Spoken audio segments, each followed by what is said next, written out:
Okay, we're starting Class 6 here. First Gilt in the ring is 107-5. Be the ball entry from Wisconsin, a blackout. What? HH we're off. Never mind, we're hot.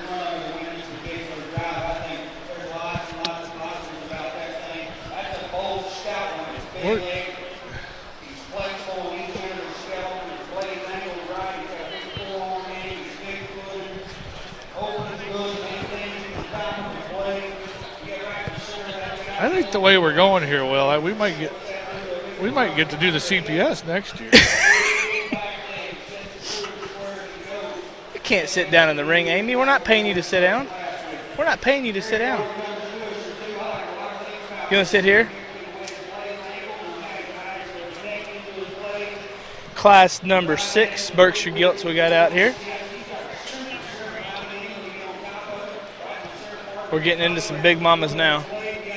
Most of these will be 1st of December's.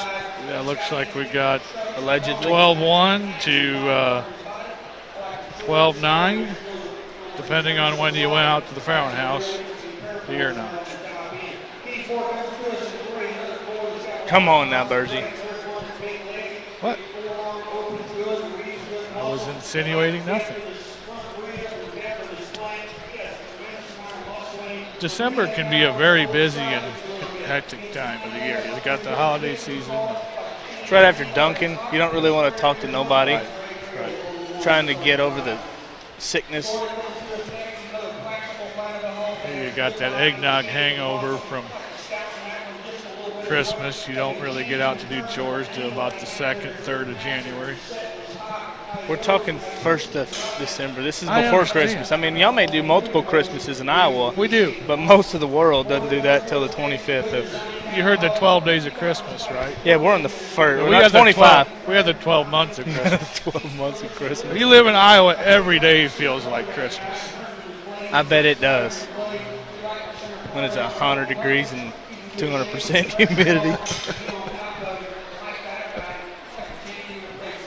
I don't know. I've seen some of them videos of your sand flying around so fast. Oh, my Atlanta.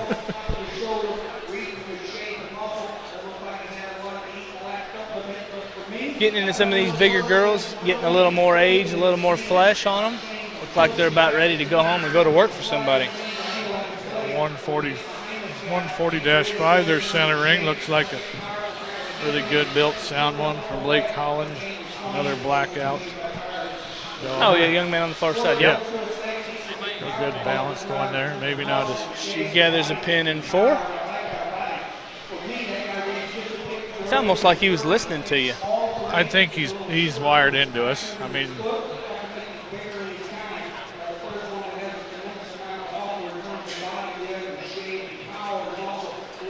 if that's the case, though, he's turned the mic off once or twice. Yeah, I think he probably needs to. Still waiting on our first mullet to show up today. But I will sacrifice not getting a mullet in the Berkshire show if we don't have one single guy wearing skinny jeans. That'd be good. That'd be good. That'd be a victory for mankind. Well, I don't think Tim Merrick came down this year to the. He ain't got his man shorts on, his big boots? No, so we'll be all right there. Timmy's usually sporting the cutoff jeans that are 3 sizes too small.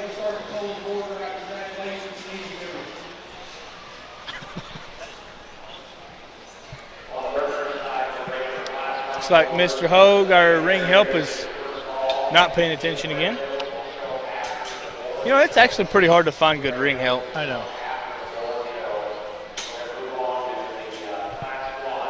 169.6 coming out first. Almost as hard as it is to find good help to be on the mic doing something like that.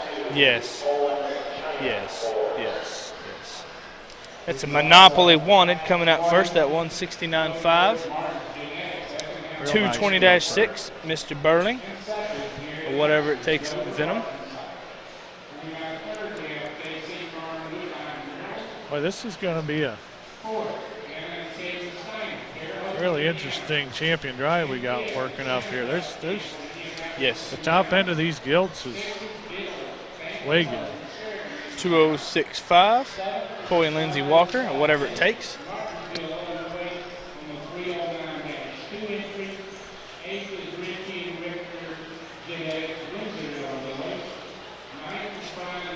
You know, it's still we got a later start over here in this ring versus the CPS ring. In 9:45, there's really not any room to sit anywhere. Everybody's just kind of standing around and packed into this thing. Yeah.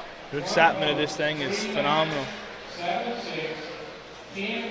Especially the people that support this Team Purebred deal is unreal. I mean, just the way they support it, promote it. You got to have these kids. You do. Yeah. Yeah. Got to have these kiddos. Support any way you can. Yes. Whether it's monetary or just bumper stickers. Yeah. Whatever.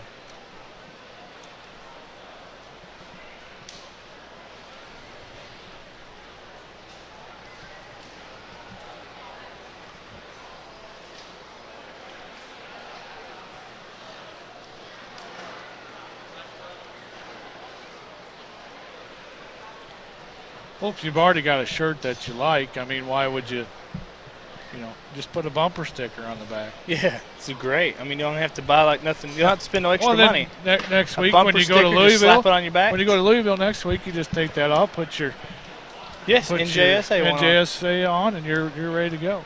Or leave them both on. I mean, you might ride for the brand. So many options. Yeah, you don't got to pick a team. No. Be for the Everybody kids. wins in this deal. This Everybody is hog wins. showing. People helping people. There it is again. People helping people. We're writing that down. I'm going to get that thing trademarked.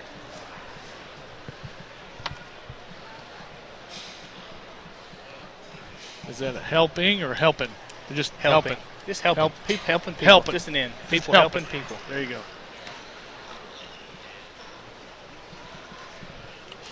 Those of you at home, we've been talking about this bumper sticker deal for a while. I had to turn sideways. He's unaware of it at the current time, but Mr. Adam Beck is wearing a Team Purebred bumper sticker on the back of his shirt. We're going to try to scan over here and get a picture of that. She's going to ease on over here.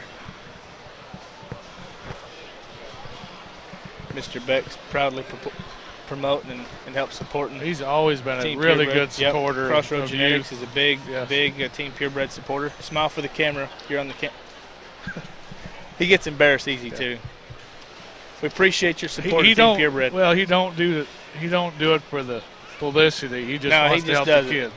People helping people. Helping people. Here's Mr. Hogue. Comments on Class 6.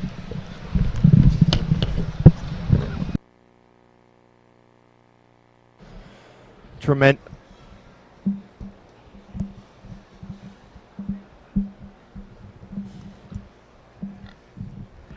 Hello, hello. Peas and carrots. Peas and carrots.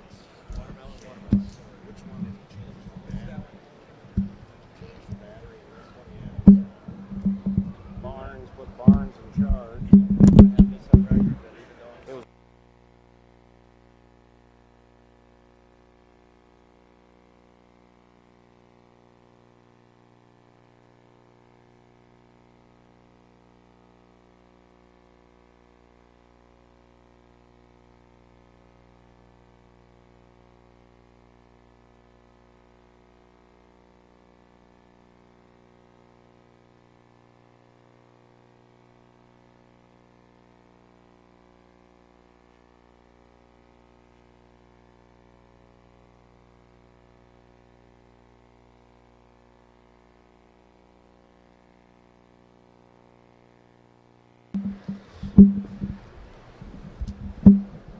We had a little technical difficulty there. Obviously, Kevin Wendt did not work at Radio Shack in high school. You struggled with a battery replacement. So Radio Shack is not in your future if the whole auctioneering business doesn't work. All right. Three awesome Berkshire Gilts. First of all, I compliment the drivers because as we were trying to repair a change of battery that took a little while, these three automatically knew to shut them down, let them rest, and keep them going.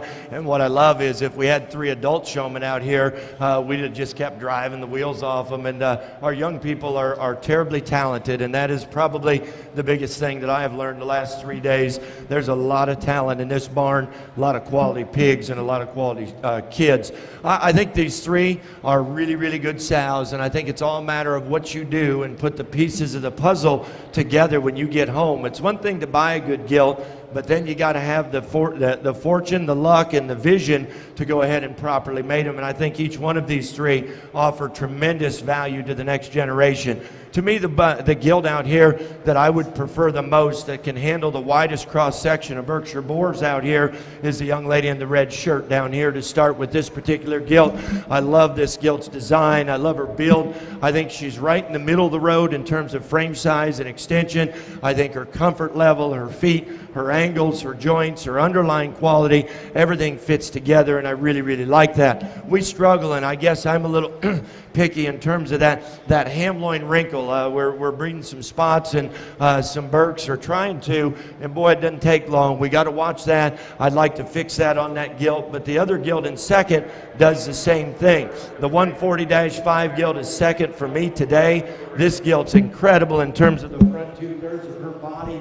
I love her look. I love her extension. I love her design and agility out here. She's a little quicker in her rump. I prefer the hip and hind leg design of our class winner, but check out the front 2/3 of that really conservatively marked Berkshire gilt that's got a great body, a tall front, and a good shape. That's really an excellent, excellent pair. The gilt that's probably going to inject the most natural with the skeleton in one shot is the gilt that comes in three. This thing's blade is wide, wide open. Her top is big, and she is lean. She's the freshest in her hand-point hookup of the group. The problem with this gilt relative to the top pair, when this very capable young lady's not keeping that gilt together, she'll tend to separate just a shade more up front, but really a gilt that can offer that extra width, extra stoutness and mass. The gilt that comes in four, I like this gilt's shape. I like her muscularity, and her leanness out here is really, really good. She runs out of feature relative to her body mass. I want to stouten her feet and legs up just a shade. She'll get just a little crest here at the top of her neck, but that's a gilt with a large volume of muscle, a refined underline, and she can get out and go very, very well. Maybe the most shapely gilt is the 107.5 gilt. I want to put a little different body shape in her and just a little more performance, but this gilt handles a tremendous amount of muscle very, very well. If you protect her body shape, that gilt can really offer you some unique look, in my opinion, in the next generation. From a profile, the gilt in 6 needs to be studied back in the barn. Got a really perfect curvature to her front end, her form and knee setting are good.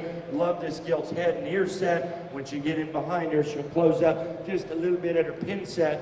Consequently, she'll come a little close at the ground, but that one's built really good. Got a captivating look in the front 2/3 of her body.